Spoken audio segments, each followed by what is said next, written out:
আল্লাহ পাক রব্বুল আলামিন বলেন, আমার মসজিদ সমূহ আবাদ করবে ওই সমস্ত মানুষ। এক নম্বরে ইন্নামা ইয়ামুরু মাসাজিদাল্লাহ মান আমানা বিল্লাহ, এক নম্বরে যারা ঈমানদার, মসজিদ সমূহ আবাদ করার মতো যোগ্যতা রাখে, এক নম্বরে ঈমানদার। দ্বিতীয় নম্বরে ওয়াল ইয়াউমিল আখির, কিয়ামতের ওই কঠিন ময়দানে হিসাব দেওয়া লাগবে, এই টেন্ডেন্সি যাদের ভেতরে থাকবে।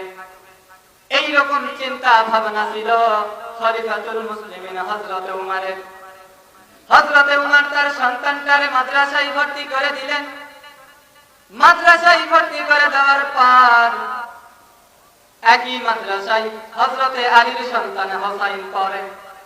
হযরতে উমরের সন্তান মাদ্রাসায় গেলেন, হযরতে আলীর সন্তান হোসাইন বারবার কলম ফেলে দেয়, ডাক দিয়ে বলে, আব্দুল্লাহ কলমটা তুলে দাও। একবার আব্দুল্লাহ কলম তুলে দিলেন, আবার ফেলে দিলেন, আবার আব্দুল্লাহ কলম তুলে দিলেন, হোসাইন আবার ফেলে দিলেন, আব্দুল্লাহ আবার কলম তুলে দিলেন। তিনবার কলম তুলে দেওয়ার পর ডাক দিয়ে বলল, হোসাইন আমি কি তোমার খাদেম, আমি কি তোমার চাকর? সঙ্গে সঙ্গে হোসাইন বলল, তুমি শুধু চাকর নয়, খাদেম নয়, তুমি খাদেমের বাচ্চা খাদেম, চাকরের বাচ্চা চাকর।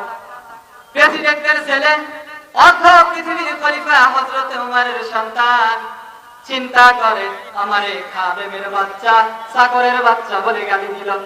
মাদ্রাসা থেকে চলে গেলেন। বাবার কাছে যাওয়ার পরে বললেন, বাবা আমি প্রেসিডেন্টের ছেলে, অর্ধ পৃথিবীর খলিফা, তুমি তোমার সন্তানকে খাদেমের বাচ্চা চাকরের বাচ্চা বলে হোসাইন গালি দিয়েছে, এর বিচার যদি তুমি না করো আমি আর মাদ্রাসায় যাব না।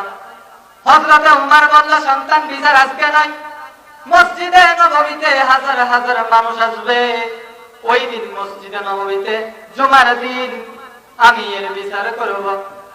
জুমার দিন হযরতে উমর খুতবা দিচ্ছিলেন। খুতবা দিতে দিতে খুতবা বন্ধ করে বললেন, হোসাইন আসো। ডাক দিয়ে বলে, হ্যাঁ। দাঁড়াও। দাঁড়িয়ে গেলেন।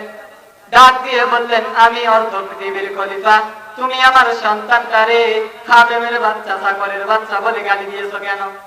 হযরতে হোসাইন বললেন, খলিফা আপনি বুকে হাত দিয়ে বলেন দেখি, আপনি কি আমার নানার খাদেম ছিলেন না?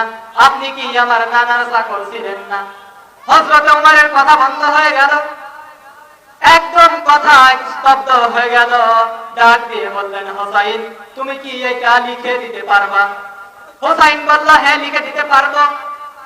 কলম নিয়ে আসলেন, খেজুরের পাতা নিয়ে আসলেন, লিখে দিলেন, হোসাইন এই যে উমর আমার নানার খাদেম ছিল, আমি লিখে দিলাম ইতি হোসাইন ইবনে আলী। সই করে দিলেন। হযরতে উমর কাগজটা হাতে নিলেন, খেজুরের পাতাটা হাতে নিলেন। ডাক দিয়ে বললেন, সন্তান বিচার হয়ে গেছে। সন্তান তো ছোট্ট মানুষ। আব্দুল্লাহ বলে, বাবা বিচার কিভাবে হয়ে গেল? হযরতে উমর বলে, সন্তান যে বিচার করেছি দুনিয়ায় না, কিয়ামতের ময়দানেও কাজে লাগবে। আমি যেদিন মারা যাব, আমার কাপড়ের ভেতরে এই যে এই খেজুরের পাতার চিরকুটটা দিয়ে দিও। এই খেজুরের পাতার চিরকুট কিয়ামতের ওই কঠিন ময়দানে আল্লাহ পাক আমাকে যদি জিজ্ঞাসা করে, আল্লাহ পাক আমার চাইতে যদি, আমার থেকে যদি হিসাব চাই, তাহলে বলবো, রব্বুল আলামিন দুনিয়ায় কিছুই করতে পারি নাই, আমি তোমার নবীর খাদেম ছিলাম, আমি তোমার নবীর চাকর ছিলাম।